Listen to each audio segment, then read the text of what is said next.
So if you're looking to get in a new paddle, obviously one of the things you're going to have to decide is what size you're going to get, so what blade size. Now, again, there's no right or wrong answer here, and people do like different things, but we're going to try and explain to you a little bit about what actually happens with the blade size so you can go and make a better decision. Now, the bigger the blade, the bigger the gear, the harder it's going to turn, and that's a really important thing to keep in the back of your mind, because you might want to go really fast, so someone recommends a really big blade, but if you're not strong enough to move it, you're actually going to go slower.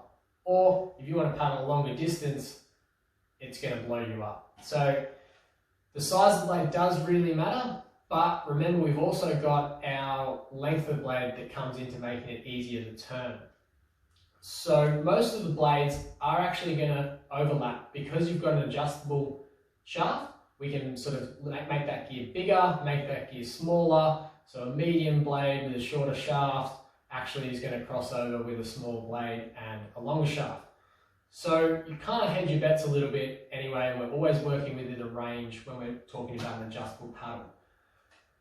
As an example though, most paddlers are going to paddle with either a small or a medium blade in almost all of the blade manufacturers. The large paddles are for really big people or flat water kayakers potentially, so I would probably recommend steering clear of them if you're going to do anything in the ocean or downwind marathon more than about 4 or 5 minutes. We're going to end up looking more at like a medium, small, or potentially an extra small as well. So they do all just work as a gearing. You basically have to decide.